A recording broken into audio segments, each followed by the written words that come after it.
नमस्कार विद्यार्थी मित्रांनो. तर इयत्ता 6वीच्या भूगोलातील तिसऱ्या पाठाचा स्वाध्याय आपण पाहतोय. तिसरा पाठ वृत्तांची दुनिया याचा. त्यातील प्रश्न क्रमांक अ. दिलेल्या सूचनेप्रमाणे पुढील प्रश्न सोडवा. त्यातील 1 क्रमांकाचा प्रश्न आहे, खालील अ व ब गटात योग्य जोड्या जुळवून दिलेल्या पर्यायातील अचूक पर्याय निवडा. अ गटामध्ये वृत्त दिलेले आहेत आणि ब मध्ये त्यांची मूल्ये. तर कर्कवृत्त 23°30' उत्तर हे त्याचं मूल्य आहे. मकर वृत्त दक्षिण गोलार्धात असल्यामुळे 23°30' दक्षिण. त्यानंतर अंटार्क्टिक वृत्त हे असतं दक्षिण गोलार्धात 66°30' आणि आर्क्टिक वृत्त 66°30' उत्तर. याचं बरोबर उत्तर असेल ब. तर प्रश्न क्रमांक 2, अक्षवृत्ते व रेखावृत्ते यांच्या संदर्भातील खालील सत्य विधाने कोणती ते निश्चित करून योग्य पर्याय निवडा. पर्याय क्रमांक 1, 0° अक्षवृत्त पृथ्वीला उत्तर व दक्षिण गोलार्धात समान भागात विभागते. त्यानंतर 2, 0° व 180° रेखावृत्त मिळून पृथ्वीला पूर्व व पश्चिम गोलार्धात विभाजित करते. पर्याय क्रमांक 3, सर्व रेखावृत्तांची लांबी समान असते. आणि पर्याय क्रमांक 4, सर्व अक्षवृत्ते समान लांबीची असतात. याचे पर्याय इथे दिलेले आहेत. तर यातील बरोबर पर्याय आहे, याचा बरोबर पर्याय आहे पर्याय क्रमांक ब. 1, 2 आणि 3 ही विधाने बरोबर आहेत. आणि चौथा पर्याय, सर्व अक्षवृत्ते समान लांबींची असतात, हे चुकीचं आहे. हे विधान असत्य आहे. पुढील प्रश्न क्रमांक 3, खालील विधाने तपासा व अयोग्य विधाने दुरुस्त करून पुन्हा लिहा. सर्व रेखावृत्ते उत्तर ध्रुवाजवळ व दक्षिण ध्रुवाजवळ एकत्र येतात. हे कसं विधान आहे? अयोग्य विधान आहे. तर योग्य विधान काय आहे? सर्व रेखावृत्ते उत्तर ध्रुव व दक्षिण ध्रुवावर एकत्र येतात. एक्झॅक्ट उत्तर ध्रुव आणि दक्षिण ध्रुवाजवळ नाही. त्यानंतर लगतची 2 रेखावृत्ते एकमेकांना समांतर असतात. हे देखील अयोग्य विधान आहे. लगतची 2 अक्षवृत्ते ही एकमेकांना समांतर असतात. त्यानंतर तिसरं विधान, 180 रेखावृत्त हे मूळ रेखावृत्त आहे. हे देखील अयोग्य विधान आहे. 0° रेखावृत्त हे मूळ रेखावृत्त आहे. त्यानंतर पुढील विधान क्रमांक 4, मूळ रेखावृत्तामुळे पृथ्वी गोलाचे उत्तर गोलार्ध व दक्षिण गोलार्ध असे 2 भाग झाले आहेत. हे अयोग्य विधान आहे. योग्य विधान काय आहे?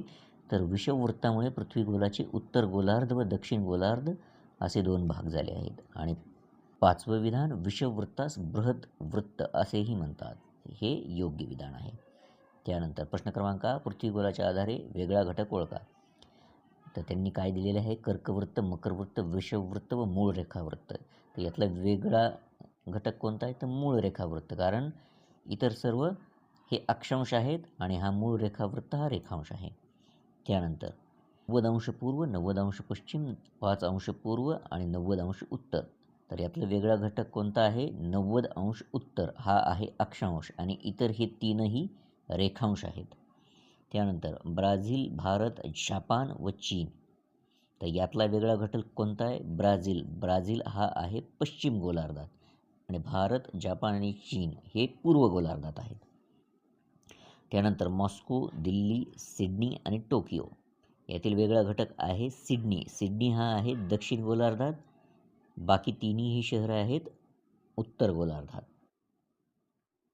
त्यानंतर ही आकृती आणि या आकृतीवरून सदर आकृती पृथ्वीवरील एका संपूर्ण गोलार्धाची आहे. आकृतीचे निरीक्षण करून खालील प्रश्नांची उत्तरे लिहा. तर आकृती क्रमांक 3.15 ही कोणत्या गोलार्धाची आहे? ही संपूर्ण आकृती ही आहे उत्तर गोलार्धाची. आकृतीत एकूण किती वृत्ते दर्शवली आहेत? तर या आकृतीत एकूण 4 वृत्ते दर्शवलेली आहेत. यामध्ये 2 अक्षवृत्ते आणि 2 रेखावृत्ते. त्यानंतर आकृतीत किती अक्षवृत्ते दर्शवली आहेत? तर आकृतीत 2 अक्षवृत्ते दर्शवलेली आहेत.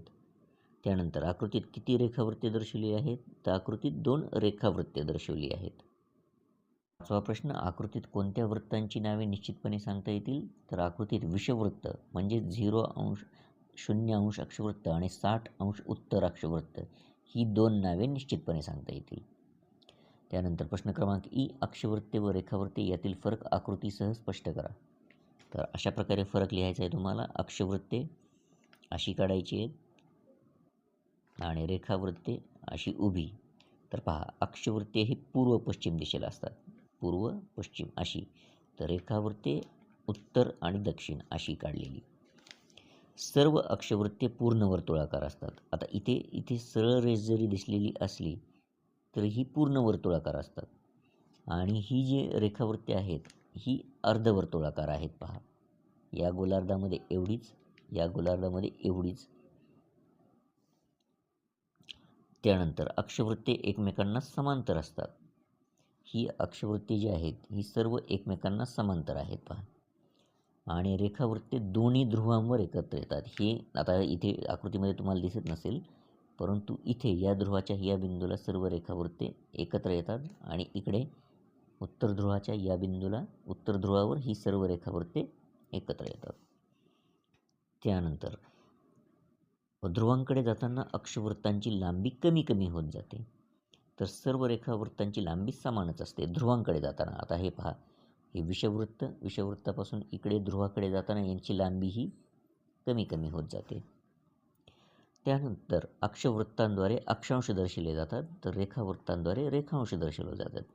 तर आकृती क्रमांक 3.16 चे निरीक्षण करून कंसातील योग्य पर्यायाची निवड करून निर्देशित चौकटीत लिहा.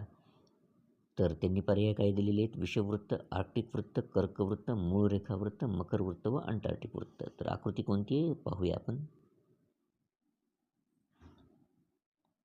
ही ती आकृती आहे. तर हे ते आहे आर्क्टिक वृत्त, त्यानंतर हे आहे कर्कवृत्त, त्यानंतर हे आहे विषुववृत्त, इथे आहे मकर वृत्त, हे आहे अंटार्क्टिक वृत्त आणि हे मूळ रेखावृत्त ग्रीनिचमधून जाणारे. तर अशा प्रकारे ती उत्तरे आहेत. क्रमाने अशी उत्तरे लिहायची आहेत आणि मूळ रेखावृत्त इकडे. त्यानंतर प्रश्न क्रमांक उ, आकृती क्रमांक 3.13 चे निरीक्षण करून खालील प्रश्नांची उत्तरे लिहा. ही आकृती आहे. त्यातील पहिला प्रश्न काय आहे? तर सर्व रेखावृत्ते कोणत्या महासागरातून व खंडातून जातात? तर सर्व रेखावृत्ते आर्क्टिक महासागर, त्यानंतर दक्षिण महासागर आणि अंटार्क्टिका या खंडातून जातात. त्यानंतर पुढील प्रश्न, विषुववृत्त कोणकोणत्या महासागरातून व खंडांतून जाते? तर विषुववृत्त हे अटलांटिक महासागर, त्यानंतर हिंदी महासागर, पॅसिफिक महासागर, तसेच दक्षिण अमेरिका, आफ्रिका व आशिया खंडातून जाते. इथे पहा, दक्षिण अमेरिका, आफ्रिका आणि आशिया खंडातून. आणि महासागर पॅसिफिक, अटलांटिक, हिंदी महासागर. त्यानंतर पुढील प्रश्न, मूळ रेखावृत्त कोणकोणत्या खंड व महासागरातून जाते? तर मूळ रेखावृत्त इथे पहा, युरोप खंड, त्यानंतर हा आफ्रिका खंड आणि अंटार्क्टिका या 3 खंडातून चाललेले आहे. आणि महासागर कोणते कोणते आहेत? तर इथे आर्क्टिक महासागर, त्यानंतर अटलांटिक महासागर हा आणि इथे दक्षिण महासागर या 3 महासागरातून जात आहे. त्यानंतर चौथा प्रश्न आहे, 0 अंशांची दोन्ही वृत्ते कोणत्या खंडातून जातात? 0 अंशाची दोन्ही वृत्ते हे पहा, 0 अंशाची दोन्ही वृत्ते म्हणजे 0 अंश रेखावृत्त आणि 0 अंश अक्षवृत्त हे दोन्हीही जातात आफ्रिका खंडातून. आणि पृथ्वी गोलावरील किती अक्षवृत्ते वर्तुळाकार असतात? तर पृथ्वी गोलावरील 179 अक्षवृत्ते वर्तुळाकार असतात, ही अक्षवृत्ते.